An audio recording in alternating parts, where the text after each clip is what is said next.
Are you so stressed out you can't focus enough to take notes during the lecture, or you can't focus enough to read your chapter for the exam tomorrow? Or maybe your stress is keeping you awake at night, is impacting your appetite, is maybe even impacting your test taking performance. If this sounds familiar, then I want you to really stay engaged in with me in this video series. In this video series, I am going to share with you some powerhouse steps to getting things done, to managing all the input that we receive in our lives and managing our response to it. These steps are going to help you get things done. And in fact, that's what their steps are called. They're called getting things done. It's going to help you address stress and focus and goals. If you don't know me, my name is Ruth Bomar. I'm your online academic coach. I work with college students one-on-one, and I help you learn to use your brain to reach your goals. In today's video, I'm going to do three things. I'm going to give you a recap of the previous video where I laid the foundation for this series. 2, I'm going to give you the 5 steps to getting things done. 3, I'm going to do a deep dive into the first step. Now, I'm using David Allen's Getting Things Done for Teens, Take Control of Your Life in a Distracting World. I first introduced to this approach to getting things done when I was working on my dissertation. I read the adult version of this book. And it helped me. I know this approach works because it helped me get my proposal written and ultimately my dissertation written. So I'm really excited that David Allen produced one for teens, and I'm helping you. I want to give this to you. I'm so excited about it. Now, let's get started. A quick recap of the foundation. It's important that you understand 2 things about your brain. One is your amygdala and another one is your prefrontal cortex. Your amygdala we personified as the monkey brain. It is always on autopilot, has no sense of time, and it is designed to identify threat or danger or anything novel, new, unusual, a distraction.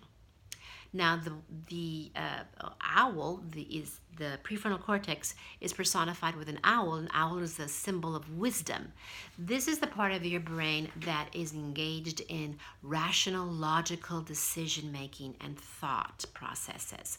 This part of your brain, the skills in this part of your brain can increase, and there's no limit to this part of your brain. This part of your brain is key to learning, to being creative, to producing, to communicating, and in relationships.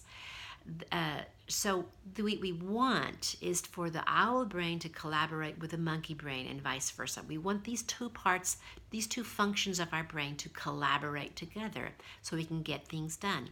And this is what this series is about.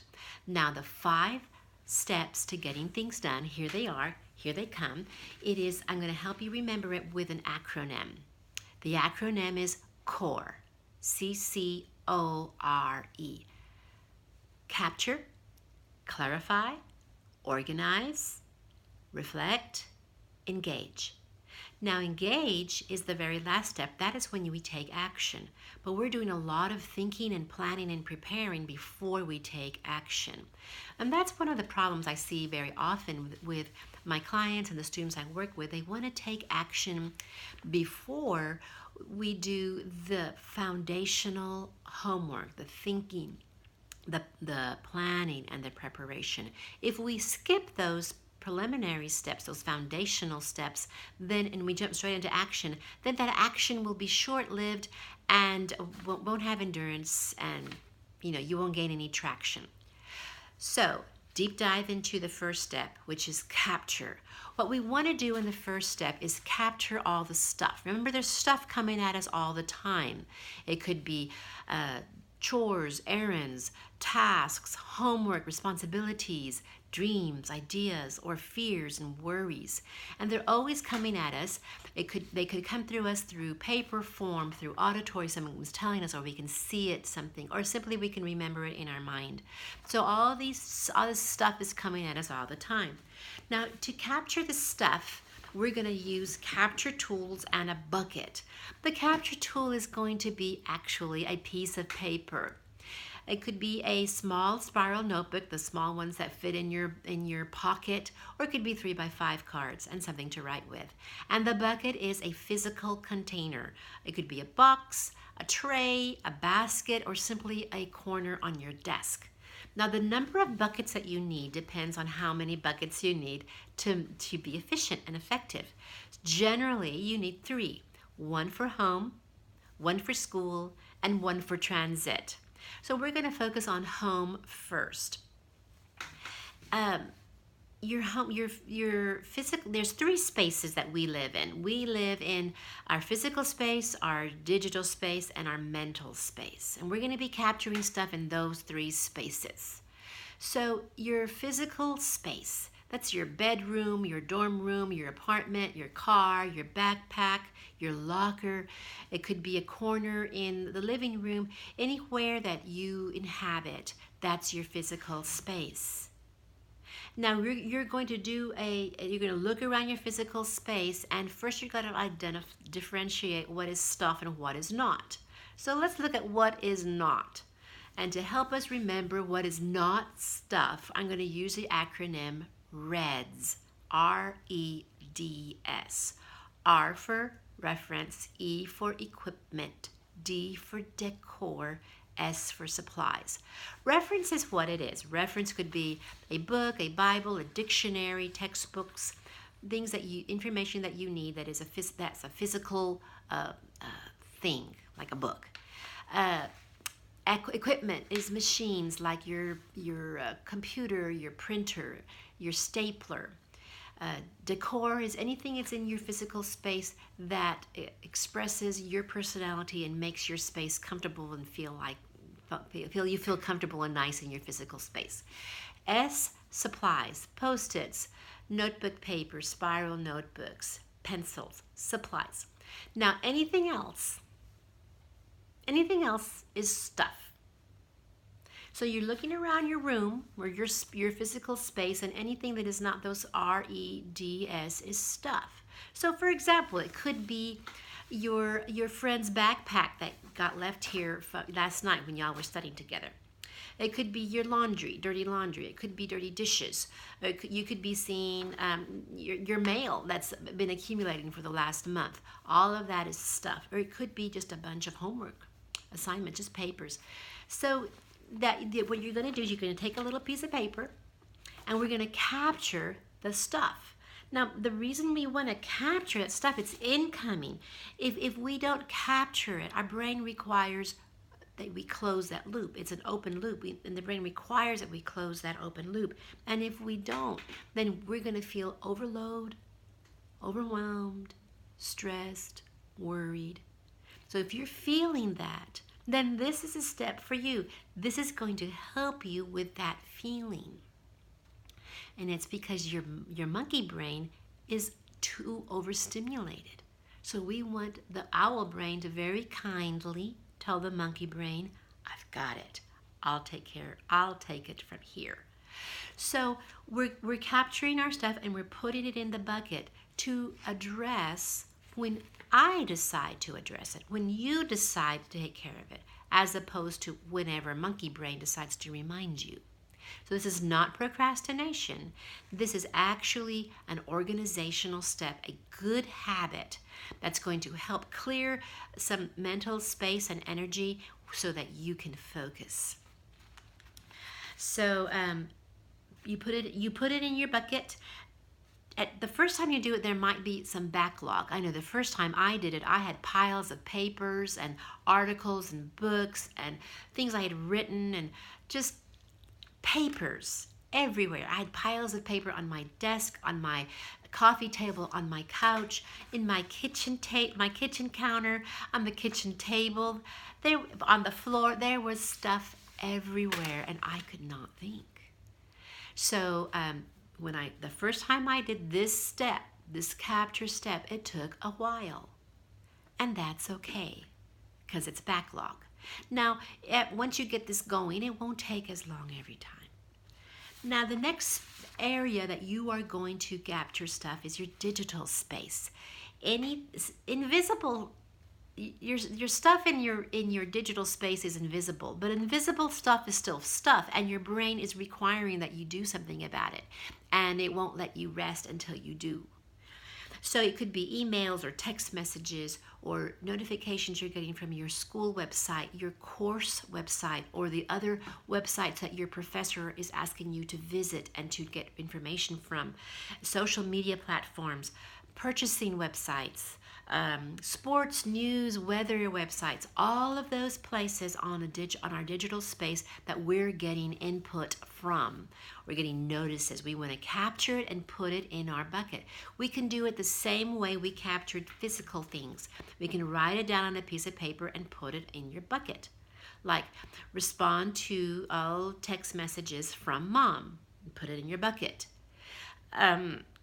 Respond to professor's email, put it in your bucket.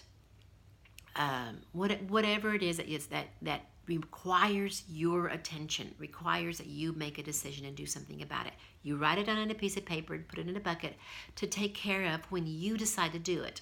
And we're going to do that in subsequent steps, so we're not ignoring it. Now, the more you use this system, the more you'll trust it and the more at ease your brain will be so that you can then think. What you're doing is regaining control. Control is your response to what is being thrown at you. And the more operational control you gain, the more you can get things done, the things that you want to get done, your goals. Now, the next space we want to visit is your mental space. These are all the things that are going on in your brain, and your brain is really hard to turn off. So our mental space is things are coming to us on paper. We're seeing things like maybe notices, an announcement. We're hearing things from our professor or from other people. So things are coming to our brain all the time. We can't hardly ever turn off our brain. We essentially can't. So what we're going to do is that we want to do a brain dump. I like to call it a brain dump, where you just dump everything out of your brain onto a piece of paper. You might look at it as a brain sweep, where you're sweeping through all the files in your brain. And you're asking yourself, where is my focus? What am I focusing on? So you're not asking where I should focus or how I should focus. You're asking on what has my focus. So it's what has my attention right now? What's on my mind? Now, one way to start writing all these things down, and we want to do it on paper. Albert Einstein said, paper is used to write things down that we need to remember. Our brains are used to think. So we don't want to keep all this stuff in our head. Otherwise, we can't think. So we want to get it out of our head and onto a piece of paper. So to help trigger this flow, getting out of your brain, you might have a trigger list, like the roles that you play in life, like your role in your family, your role in your social life, maybe your roommate, maybe clubs, church, volunteer work. Another trigger list would be your classes. Now, this is the area where I usually park at with my students because I work with college students. So I ask my college students to write down all the courses that they're taking and ask themselves, what do I have to do this week for history? What do I have to do this week for econ? Now, I'm not talking about do, D-U-E. I'm talking about do, D-O. Because you might not have anything to turn in this week, but you still have plenty of things to do. So on your brain dump or your brain scan, you're writing down all the things that have your attention right now, all the things that are running through your mind. And it just keeps coming. You know, one thing might remind you of something else. Oh yeah, this. Oh yeah, that. One way to do it is go through your house. Like, what do I got to do that's related to my kitchen? What do I got to do that's related to my bathroom? And I think about the soaps I got to buy, or food I got to buy, or stuff like that. So that's how we're addressing a brain sweep. We are gathering stuff, capturing the stuff in the three spaces that we live in, which is a physical space, digital space, and mental space. And you might be asking, okay, great. Now, what do I do with all the stuff that's in my bucket? Well, hold on. Trust me, because that's coming in the next not next step, but the next step. It's coming under organize. But it's going to work. And many times just capturing and putting it in a bucket will clear up your thinking enough so that you can focus on what needs to get done most immediately and you can find your start button. Many times that's what I encounter myself personally as well as with the students I work with. So quick recap, what did we talk about today? We did a deep dive into capture.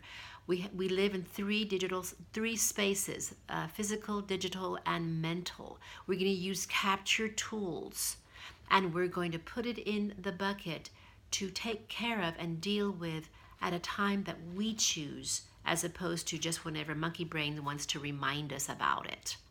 Our next step in the next video, I'm going to address clarify. That's a very powerful step, and I look forward to sharing that with you. Thanks for joining me today. This is Ruth Bomar, your online academic coach.